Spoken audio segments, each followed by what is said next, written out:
7 in-class lecture, Human Cells, Cell Membrane. So this is picking up our in-class lecture that my iPad decided wasn't actually going to be an in-class lecture, but was instead going to be a recording. So picking up where we left off in class, we were talking about selective permeability.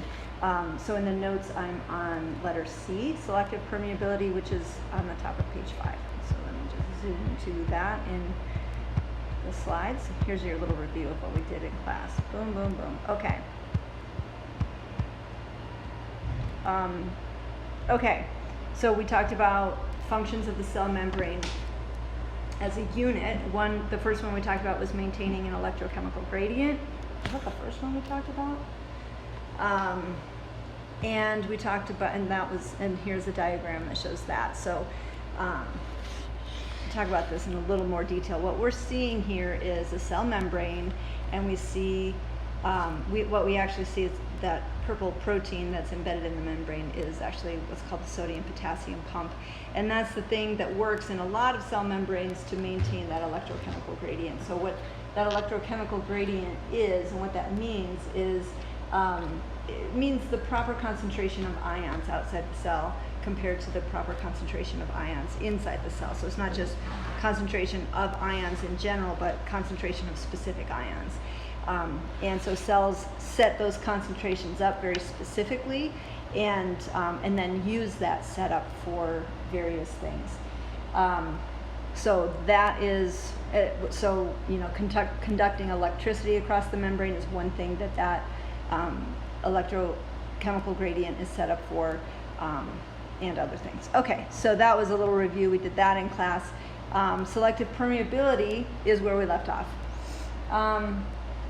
Well, sort of where we left off. It's not really where we left off. We're still reviewing here. So we had talked about in class that we had talked about the phospholipids that make up the majority of the membrane. And so we have this membrane, this cell membrane that's made out of lipids that are specialized so that part of them can hang out in water, on the water outside the cell and the water inside the cell. But if something's going to cross that phospholipid bilayer, it needs to be able to pass through the phospholipids unless it's crossing the membrane using a channel or using a transporter, or one of these other methods that we're about to talk about.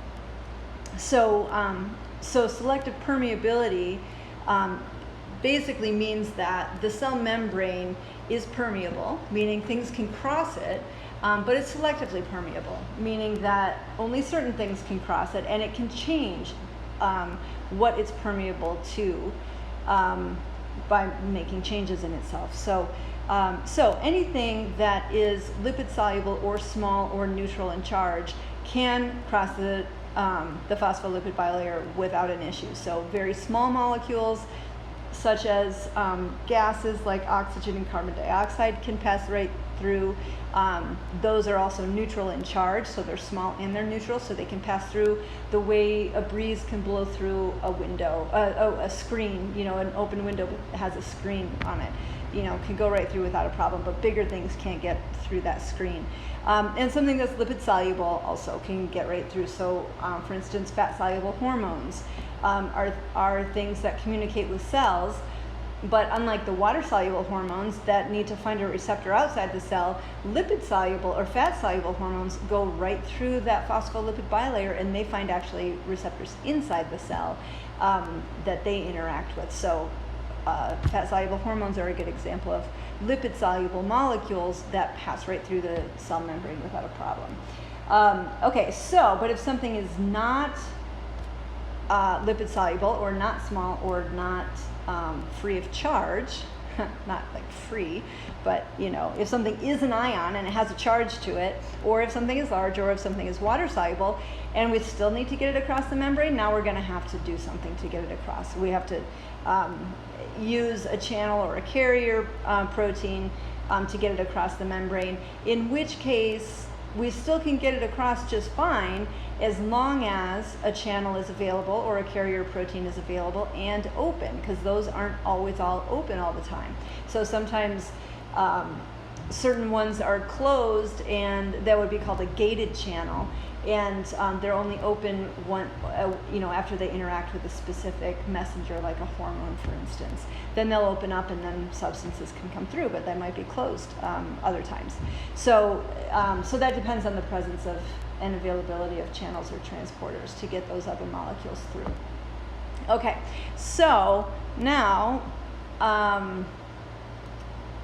so how do cells get substances across the cell membrane? Well, that's what we're talking about right now. But what we're looking at here are other ways that cells get substances across the membrane. So those substances that can't pass through a channel or a transporter, or substances that are not small or lipid soluble or free of an electrical charge.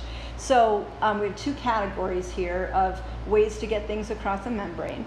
And the first category are the passive processes. In other words, these are ways that we can get molecules across the membrane where it doesn't require energy to do it. It happens just passively.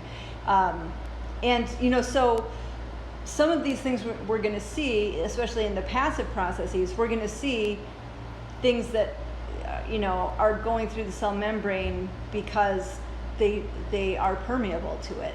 That would be one of the situations in which a passive process is happening. So the passive processes are ways in which we get substances across the cell membrane, either going in or going out, but a lot of times we're talking about going into the cell, where it doesn't require any energy to help that process along.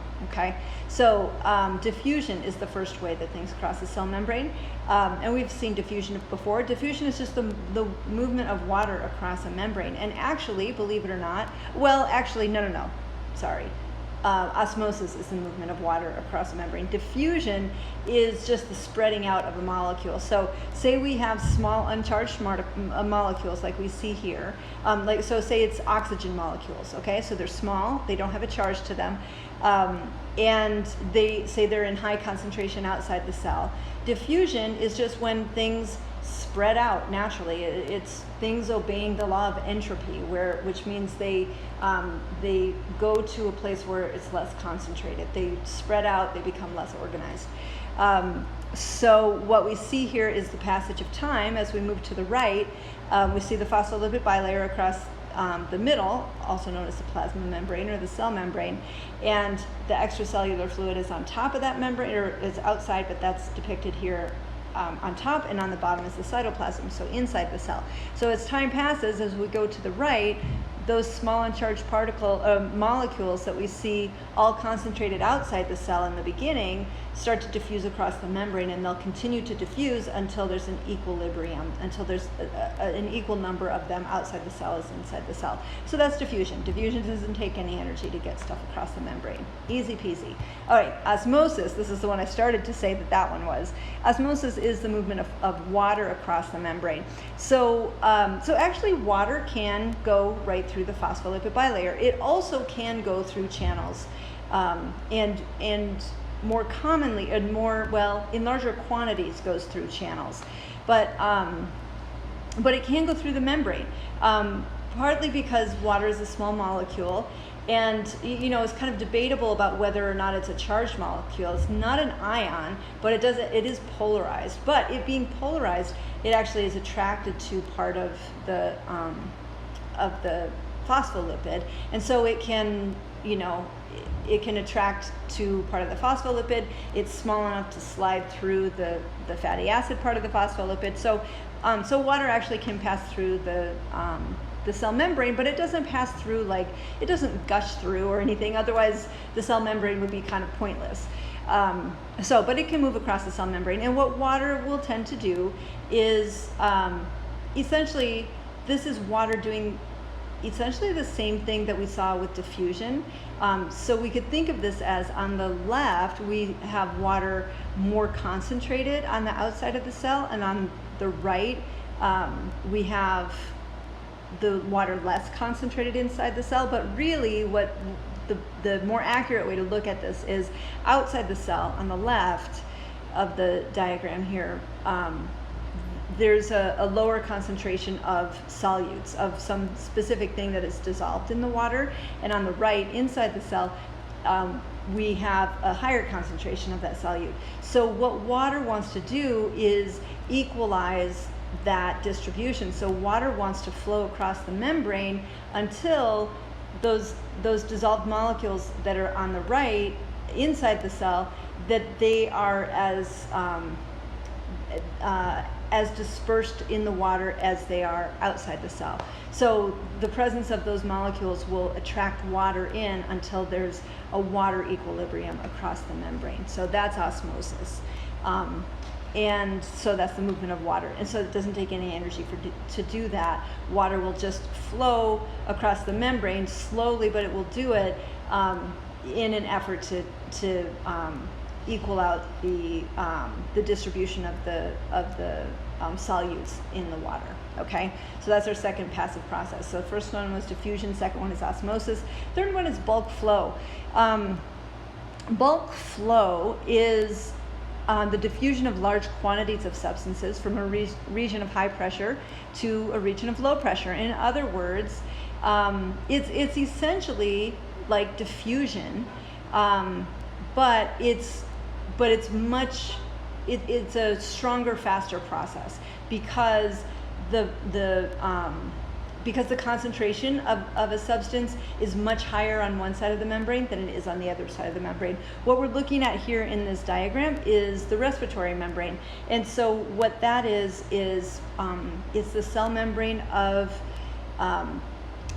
the alveoli in the lungs, and right next door to it is the cell membrane of the capillary that contains the blood that wraps around those alveoli in the lungs. And so there's a high concentration of oxygen in the air inside the lungs and a low concentration of oxygen in the blood. Conversely, there's a high concentration of CO2 in the blood and a low concentration of CO2 in the air inside the alveoli. So that difference in concentration, we could look at either one of those and call it bulk flow that's happening here. So if we just look at oxygen going from where there's a high concentration of oxygen to where there's a low concentration of oxygen, so again, yes, this just looks like diffusion, and it is that, but it's happening at a much faster rate, which is why we call it something other than diffusion, and because it's being pushed along by that very high concentration of the substance on one side and the very low concentration of it on the other side. So across the respiratory membrane, that's an example of bulk flow happening. Bulk flow also happens in cells that are doing a filtration process, like for instance cells in the kidneys that actually have they have more pores in their cell membranes for a filtration process to happen. That would be another example of bulk flow of that happening, but there it's not so much substances going through the phospholipid bilayer, it's going through channels, but still it's a larger quantity of things crossing the cell membrane at once due to a pressure difference on one side or a strong concentration difference on one side versus the other. So that's bulk flow. And then our last one is facilitated diffusion.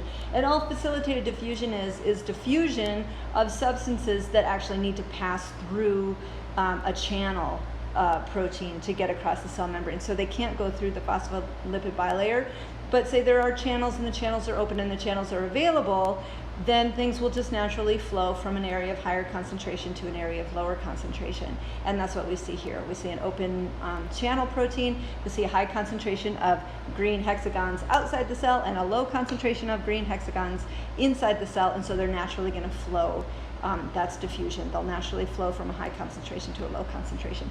So that's called flowing with the concentration gradient, and that doesn't take any energy to happen. And in essence, all of these passive processes more or less are that. It's a movement of substances with the concentration gradient. In other words, they're moving across the cell membrane to equalize the concentration of them on either side. So those are all passive processes.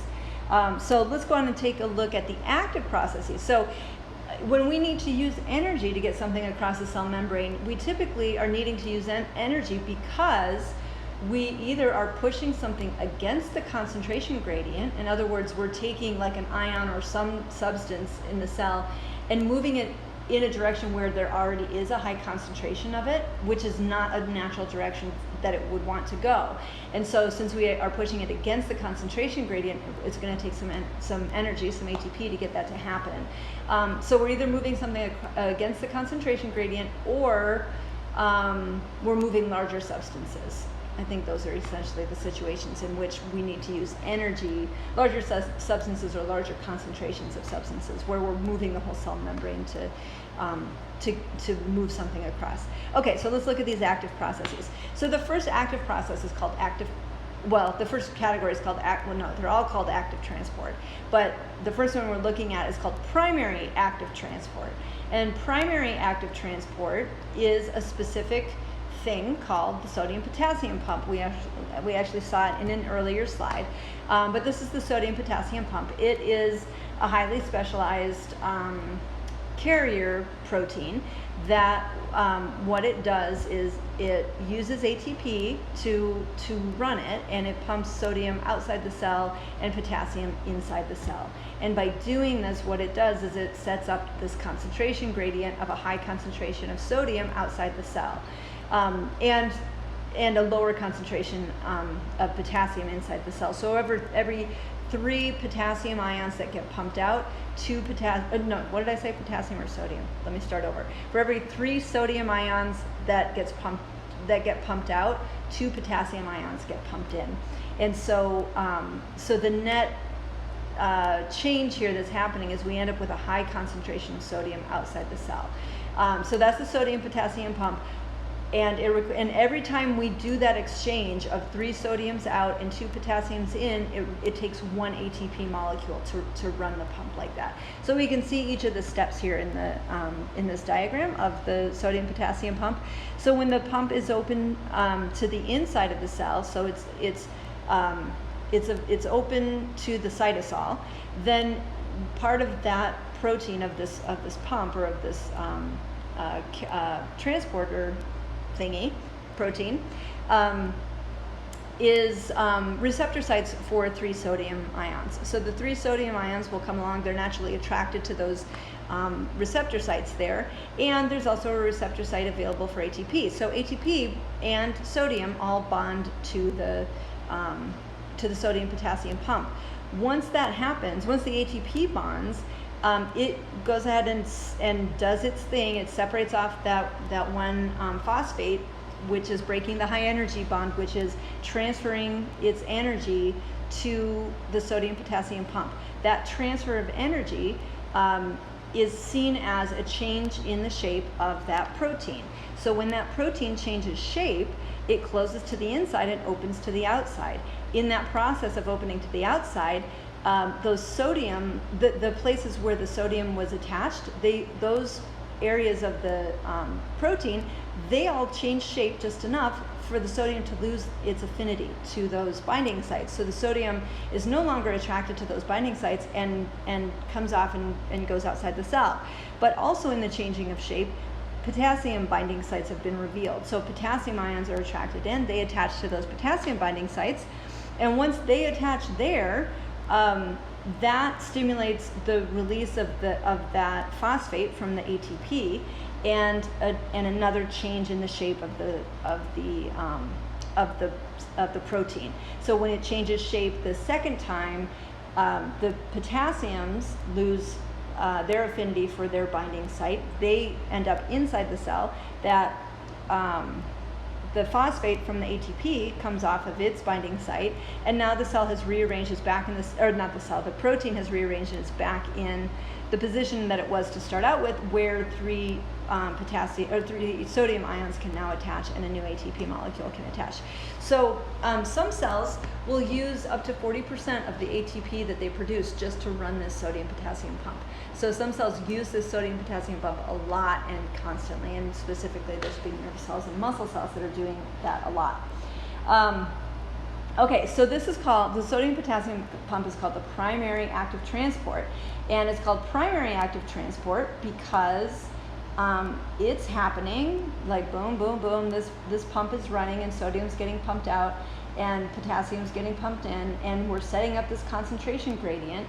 And with the concentration gradient set up, now other things can happen. So we've run that pump to create this high concentration of sodium outside the cell. Now that high concentration of sodium, it doesn't like to be in this place where it's highly concentrated. It wants to go somewhere where there's a lower concentration of it.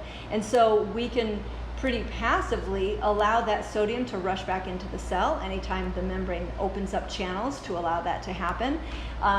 And so that happens. That is the flow of electricity across a cell membrane, which happens in nerve cells and in muscle cells, and it's part of the communication process that those cells do. But also, when that sodium is rushing into the cell, we also will do something, or the cells will do something called secondary active transport, and there are two types of secondary active transport. The secondary active transport occurs as reactions to the movement of the sodium ions.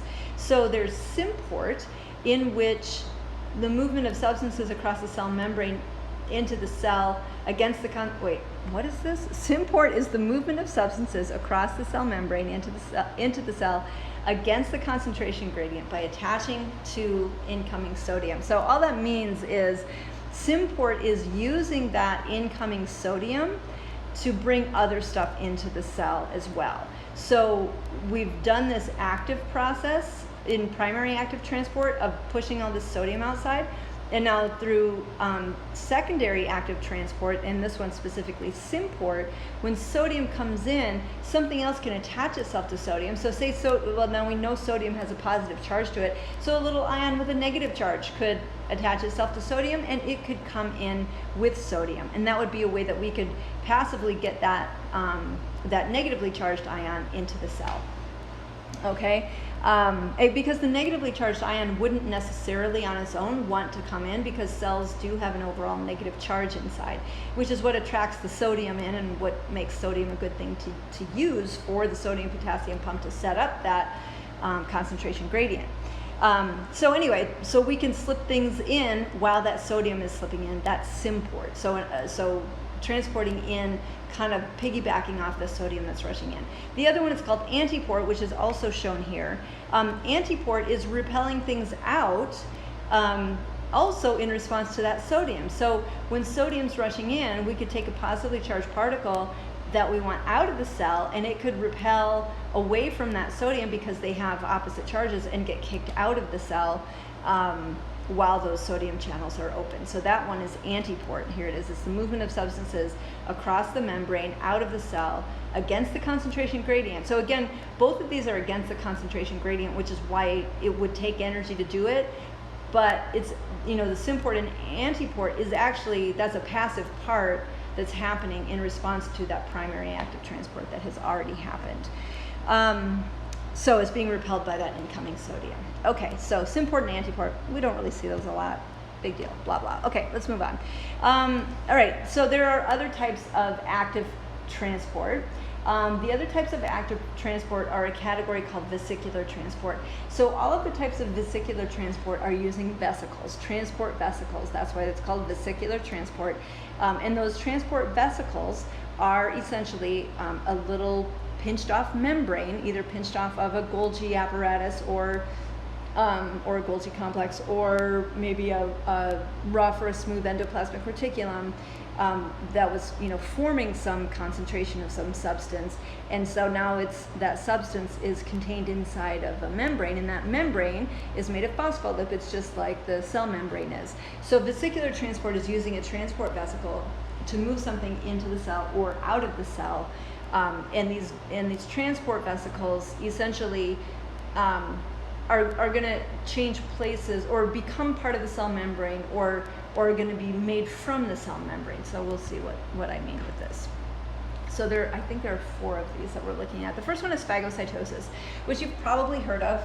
It's a fairly common term because our white blood cells do phagocytosis all the time. Phagocytosis literally means cell eating, and it is a type of endocytosis. So endocytosis means something going into the cell. So when white blood cells do phagocytosis, what we're seeing here, that yellow squiggly line across the center is the cell membrane.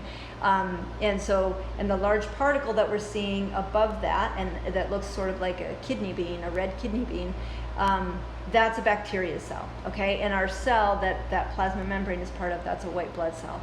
So that large particle, that's a bacteria that our white blood blood cell wants to get rid of. So what the cell membrane of the white blood cell does is it forms what are called pseudopods. So those kind of ridges in the cell membrane on either side of the bacteria, those are called pseudopods. Those are, and it takes lots of ATP to do this and lots of proteins to kind of push this formation of the cell membrane, but the cell membrane changes place, reaches out these pseudopods, and the pseudopods, imagine these two, like the top part of these two ridges, coming together until they meet each other on top of the bacteria cell. When they meet each other on top, they form a vacuole, which is what we see on the bottom of the diagram. So the cell membrane meets itself, and so then part of the cell membrane becomes a vacuole, and then the remaining cell membrane, meets itself across and closes up, so that there's no gap left in the cell membrane. But it forms a vacuole. So this vacuole is this pinched off part of the cell membrane that then will go in a white blood cell. It's going to go and merge with a lysozyme, or lysosome. Lysosomes, remember, those organelles are the ones that contain enzymes that can break things down, such as bacteria. So it will merge with a lysosome, and those enzymes in there will break up that bacteria and kill it. And that's how white blood cells work. So, phagocytosis is a type of vesicular transport in which we get a larger particle, like a bacteria cell, into the cell. So that's phagocytosis. Pinocytosis is almost the same thing, but instead of cell eating, it actually means cell drinking. And instead of the cell membrane reaching those pseudopods out to encapsulate a foreign cell, the cell membrane actually drops down in, forms like a dimple. And so then extracellular fluid fills that dimple, and then it pinches off across the top and forms a vesicle. So now that vesicle is filled with extracellular fluid. So that's cell drinking, or pinocytosis. So that's another way that a cell can do a vesicle type of transport to get large concentrations of extracellular fluid into the cell. Okay, so that's pinocytosis. Receptor-mediated endocytosis is very much like pinocytosis, but it's specialized and specific. And so the difference here is that there are receptors. So we can see here where the cell membrane is starting to kind of dimple to bring in some extracellular fluid. And in that dimpled part, there are receptors in the cell membrane. And so this whole dimpling process won't really happen until those receptors are all filled. So these are receptors for orange stars, apparently. And once there are orange stars in all of those receptors, then we'll get that pinocytosis action happening, where the cell membrane will kind of dimple inside and pinch off.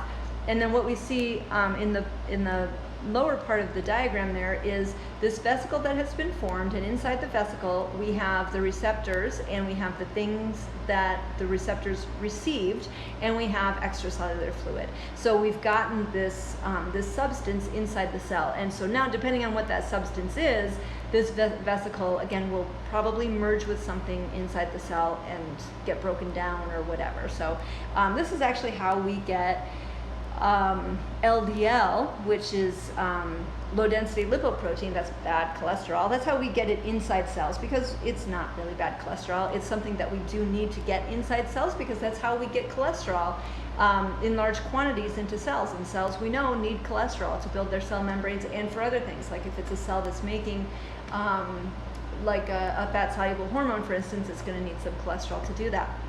So a cell will put up receptors in its membrane for LDLs. Once they're filled up, it will pull that part of the membrane inside, and then boom, there it goes. It has a whole bunch of cholesterol it can use for whatever it needs to use it for. So that's receptor-mediated endocytosis. And our last one, so all three of those were endocytosis, so those were large quantities or large items coming into the cell. This one is exocytosis, so this is something going out of the cell. So exo meaning like exit, outside. So something leaving the cell. So this is the exact same thing that we've seen with those endocytosis processes, but in reverse.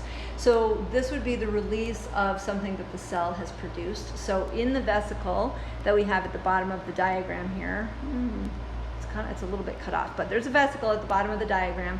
that has green circles in it. Those green circles are something that this cell has produced. Let's say this is a nerve cell and that those green circles are neurotransmitters. So now it's time to release those neurotransmitters. They're in this vesicle. The vesicle moves to the cell membrane, merges with the cell membrane, and then opens up. And so now the vesicle is now part of the cell membrane. What had been inside the vesicle is now outside the cell, and that's how the cell releases neurotransmitters. And other things get released in that way, but that's just the example that we're looking at here is neurotransmitters.